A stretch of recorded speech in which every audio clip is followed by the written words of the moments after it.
Universitas Muhammadiyah Purworejo, kelas 3B, NIM 1921845. Di sini saya akan mempresentasikan materi kelas 5 tema 5, yaitu tentang ekosistem, terutama pada subtema 2, yaitu hubungan antar makhluk hidup dalam ekosistem.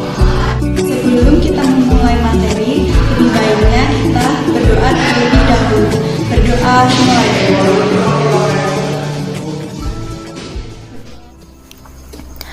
Oke teman-teman, selanjutnya kita masuk ke materi. Apa itu ekosistem? Mungkin ada yang belum tahu tentang ekosistem? Baik, saya akan memberikan penjelasan tentang ekosistem. Ekosistem adalah hubungan timbal balik antara makhluk hidup dengan lingkungannya. Nah, ekosistem itu sendiri memiliki komponen ekosistem, yaitu ada dua, biotik dan abiotik. Biotik adalah lingkungan yang hidup. Contohnya, ada tumbuhan, hewan, dan manusia. Kemudian, abiotik merupakan lingkungan tak hidup. Contohnya, air, udara, tanah, sinar matahari, dan batu. Oke, selanjutnya kita masuk ke macam-macam ekosistem, yaitu ada dua. Yang pertama, ekosistem alami. Ekosistem alami adalah ekosistem yang terbentuk karena pengaruh alam sekitar dan bukan karena campur tangan manusia. Contohnya, ada sungai, hutan, laut, dan danau. 2. Ekosistem buatan. Ekosistem buatan merupakan ekosistem yang dibentuk oleh manusia. Contohnya, kolam, sawah, tambak, akuarium, dan kebun. Oke, selanjutnya kita masuk ke rantai makanan. Apa itu rantai makanan? Ada yang belum tahu rantai makanan? Oke, saya jelaskan ya. Rantai makanan adalah perpindahan energi makanan dari sumber daya tumbuhan melalui seri organisme atau melalui jenjang makan. Rantai makanan juga merupakan bagian dari jaring-jaring makanan di mana rantai makanan bergerak secara linier dari produsen ke konsumen teratas. Nah, jadi teman-teman, rantai makanan itu ada produsen, konsumen, dan juga pengurai. Nah, saya akan menjelaskan apa itu produsen, konsumen, dan pengurai ya. Simak yuk. Produsen adalah makhluk hidup yang dapat membuat makanannya sendiri.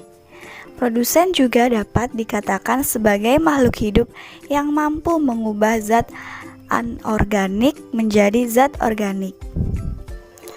Konsumen yaitu makhluk hidup yang bergantung pada makhluk hidup lain karena dia tidak bisa memproduksi makanan itu sendiri seperti produsen. Nah, konsumen juga ada dua, yaitu konsumen tingkat 1 dan konsumen tingkat 2. Konsumen tingkat 1 atau disebut konsumen primer, yaitu merupakan hewan yang mengkonsumsi tumbuhan secara langsung atau termasuk jenis hewan herbivora. Nah, sedangkan konsumen tingkat 2 merupakan hewan yang memakan hewan lain atau disebut hewan pengurai karnivora. Adalah organisme Nah, yang ini disebut konsumen sekunder. Pengurai adalah organisme yang memakan organisme mati dan produk-produk limbah dari organisme lain. Pengurai membantu siklus nutrisi kembali ke ekosistem lainnya. Oke, selanjutnya kita masuk ke simbiosis. Simbiosis merupakan interaksi biologis antara satu makhluk hidup dengan makhluk hidup lainnya. Terlepas dari apakah makhluk hidup itu bermanfaat, berbahaya, atau tidak berpengaruh pada satu sama lain, Makhluk hidup yang melakukan ini disebut simbion. Simbiosis dibagi menjadi beberapa macam, yaitu simbiosis mutualisme, simbiosis komensalisme, dan simbiosis parasitisme.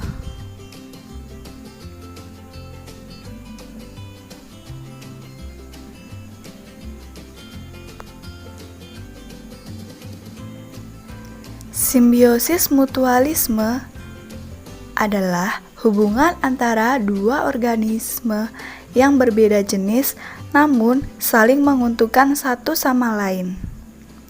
Dalam hubungan ini artinya kedua organisme sama-sama tidak ada yang dirugikan. Kerugian bagi keduanya justru adalah ketika simbiosis itu tidak dilakukan. Oleh karena itu, kehadiran makhluk hidup lain menjadi begitu penting bagi mereka yang mengalami simbiosis jenis ini. Contoh simbiosis mutualisme yaitu ada kupu-kupu dan lebah dengan bunga. Selanjutnya, simbiosis komensalisme. Simbiosis komensalisme adalah sebuah interaksi antara dua makhluk hidup yang menguntungkan salah satu organisme, sementara organisme lain tidak dirugikan dan tidak diuntungkan. Contoh simbiosis komensalisme yaitu bunga anggrek dengan pohon mangga. Simbiosis parasitisme. Simbiosis parasitisme adalah ketergantungan yang terjadi ketika pihak yang satu mendapatkan keuntungan namun merugikan pihak lainnya.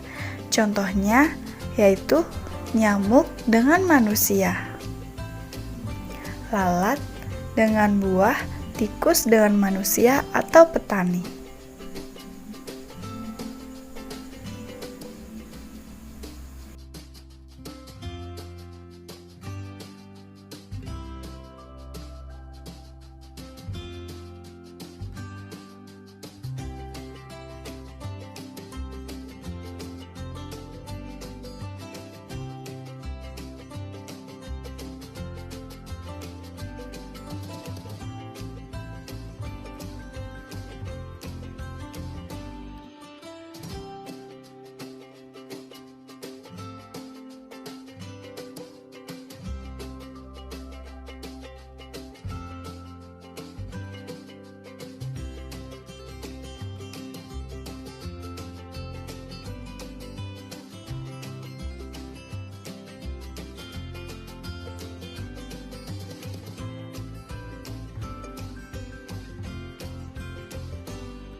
Cukup sekian materi yang dapat saya sampaikan. Kurang lebihnya mohon maaf. Wassalamualaikum warahmatullahi wabarakatuh.